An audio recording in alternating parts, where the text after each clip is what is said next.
Is New Orleans on the brink of losing their NBA franchise? Uh, it remains to be seen whether that's the case right now, Fitz, but after what I saw last night, I don't think it's out of the realm of possibility.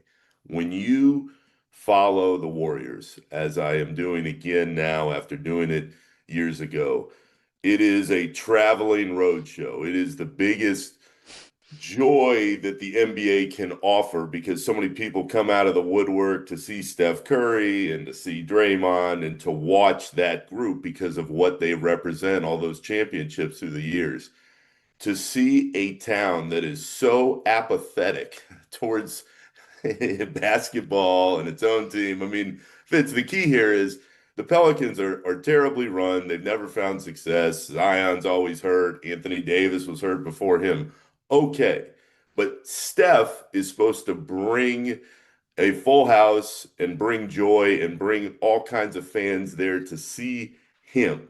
And when you have a half empty arena to watch Steph Curry and the Warriors, if you're the NBA, you have big, big problems. So I think this is a real red flag for New Orleans on the whole. If you can't fill it up to see Steph, it doesn't matter. I mean, if it were me and I'm Adam Silver, I'm looking at this going, all right, what are our options here?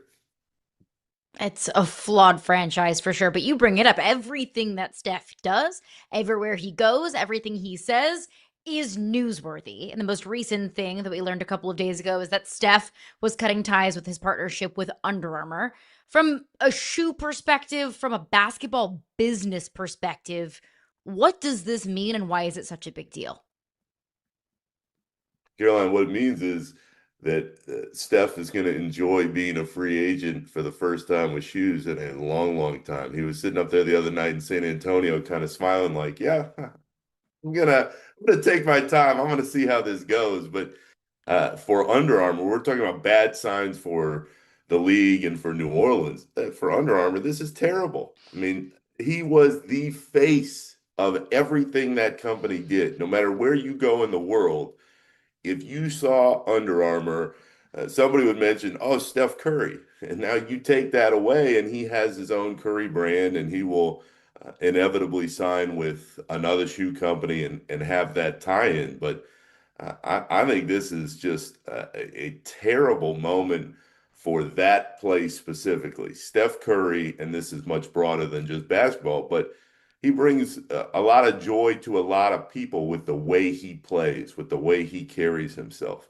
And if you can't keep that guy in a good place and your business can't be in a good place with him as the spokesperson wearing the product all the time, you have serious, serious problems. So, out of all the shoe news that comes out, this one was a pretty big shocker because for so long, Steph has been tied into that company. He prides himself on loyalty.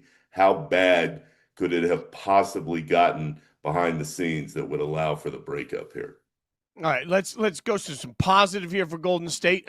They have won 3 in a row. What's clicking for them right now? Steph, Mr. Pitt.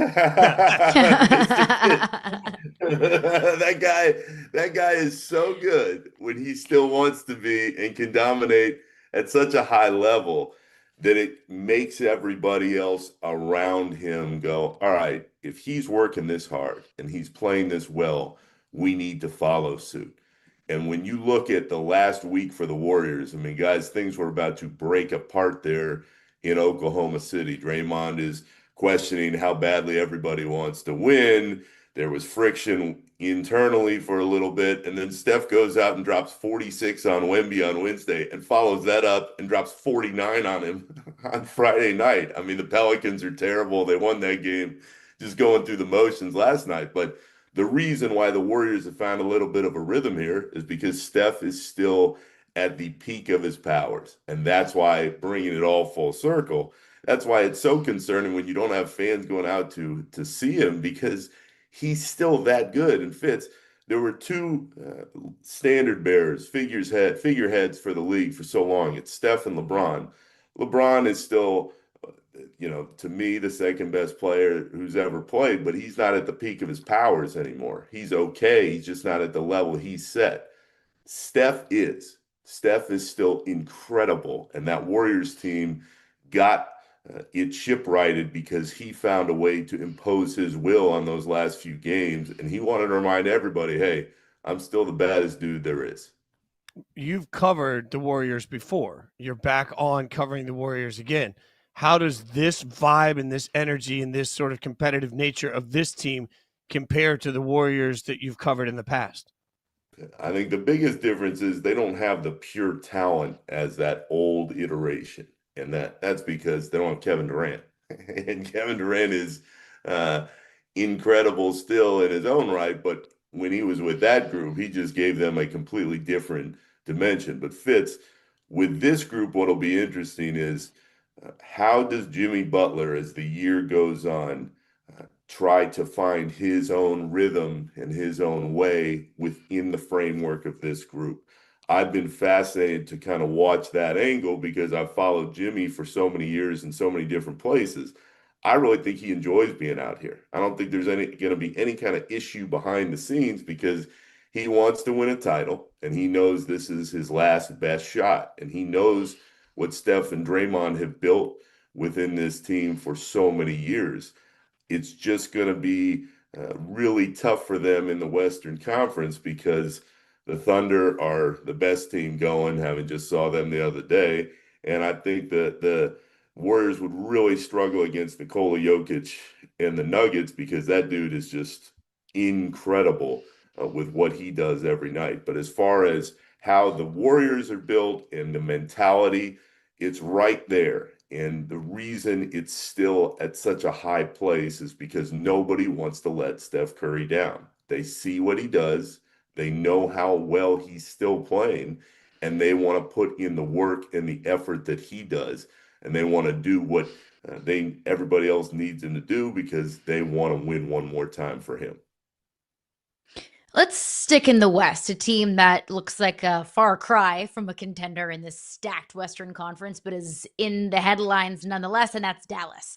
We learned yesterday AD will be out for yet another 7 to 10 days. It's death taxes, and AD has something going on. Is he the next superstar to get traded? If the Mavericks were smart, the answer is yes. But the Mavericks Are the Mavericks smart?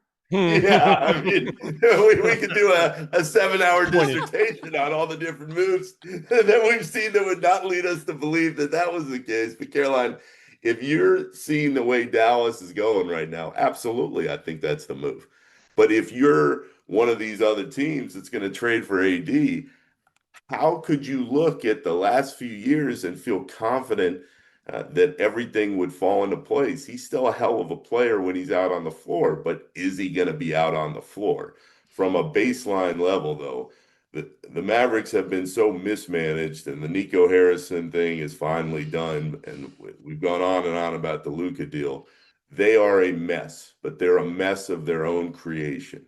So in the short term, before the deadline, absolutely, if you're the Mavericks, you would move Davis. But the Mavericks have shown time and again that when you think they're about to make the right move, something else is coming.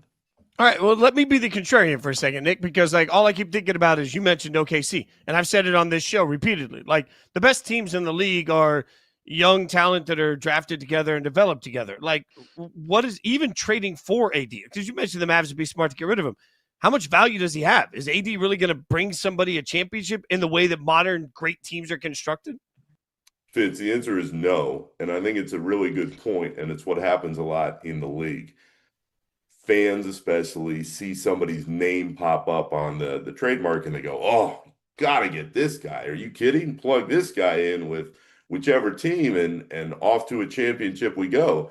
The reality is this version of Anthony Davis isn't even the Anthony Davis we saw in the bubble. He's not the same. He's 5 years older. He's got a few more injuries under his belt. He's not the same type of player. So is he still going to help a team? Absolutely is. He's very talented. He's one of the best big men we've seen, but the injury problems are what they are. So I don't know if you're Dallas exactly what kind of major return you get in place. My argument would be Dallas is so far away from where they need to be right now, and they screwed things up so royally with that Luka deal.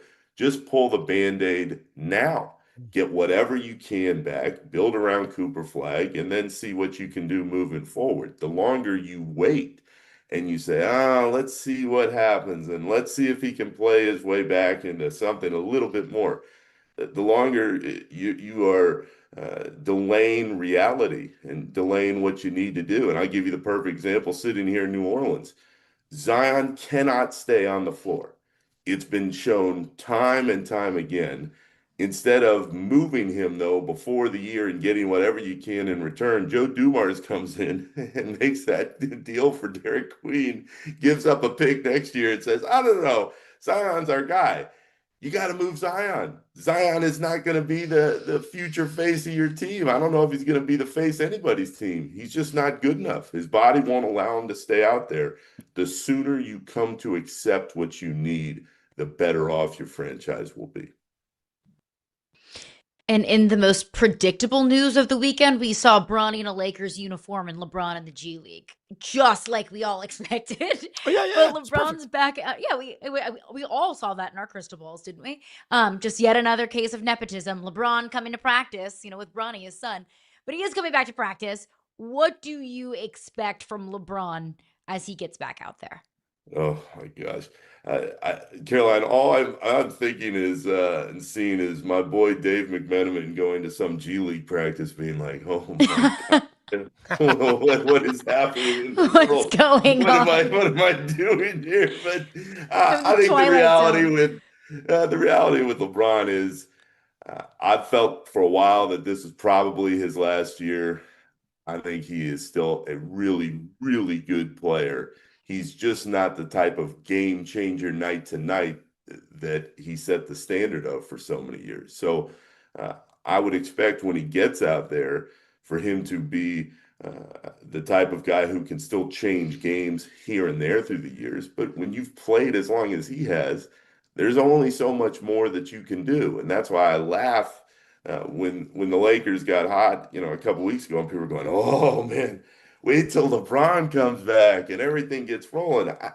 I don't believe they have any shot against the Thunder. They have any chance against Denver, and after that, it's kind of like, all right, well, what do you expect from LeBron? I think LeBron's going to play out this last year, and he's going to have some nice games, and we're all going to go back in the time machine and say, oh my gosh, LeBron's incredible. But LeBron in 2025 and soon into 2026 just is not the type of guy who comes back on a team and boom, they're a title contender again.